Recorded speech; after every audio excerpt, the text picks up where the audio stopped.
রেহুভতের আকাশে হঠাৎই বিদ্যুৎ ঝলকের মতো ছুটে আসে একের পর এক আগুনের গোলা।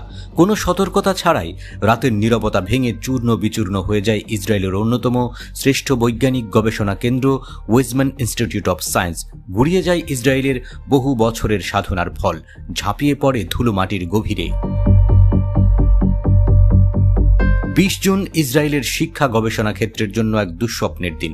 ইরানের চালানো সমন্বিত ক্ষেপণাস্ত্র হামলায় ইসরায়েলের অন্তত 4টি প্রধান বিশ্ববিদ্যালয় ও গবেষণা প্রতিষ্ঠান ব্যাপকভাবে ক্ষতিগ্রস্ত হয়েছে। ইসরায়েলি সংবাদ মাধ্যম হারেজ জানায়, শুধু ওয়েজম্যান ইনস্টিটিউটেই আংশিকভাবে ধ্বংস হয়েছে 45টি ল্যাব, ক্ষতিগ্রস্ত আরও 20টি।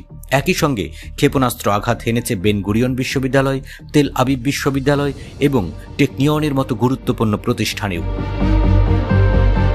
বিশেষজ্ঞদের মতে ইরান এই হামলার মাধ্যমে সরাসরি ইসরায়েলের মস্তিষ্ক লক্ষ্য করেছে, কারণ আয়রন ডোম এবং ডেভিড স্লিংয়ের মতো ইসরায়েলি প্রতিরক্ষা ব্যবস্থা এসব বিশ্ববিদ্যালয়ের গবেষণা এবং উদ্ভাবনার মাধ্যমে গড়ে উঠেছে।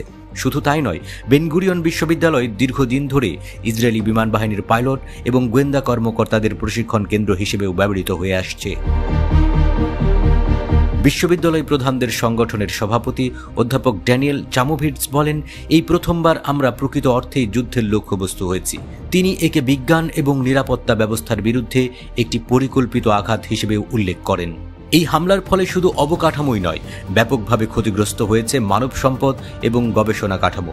বিদেশি গবেষক এবং শিক্ষার্থীদের অনুপস্থিতি, গবেষণার জন্য প্রয়োজনীয় যন্ত্রপাতি ধ্বংস এবং গবেষণাপত্র ও ডেটা হারিয়ে যাওয়ায় বহু গুরুত্বপূর্ণ প্রকল্প স্থগিত হয়ে গেছে।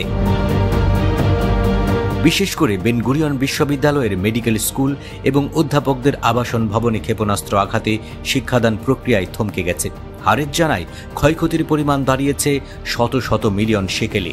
চামোভিটস জানান, ক্ষতির মাত্রা 3টি স্তরে ভাগ করা যায়: গবেষণাগারে ধ্বংস, গবেষকদের দেশত্যাগ এবং আন্তর্জাতিক গবেষণা সহযোগিতায় বিপর্যয়।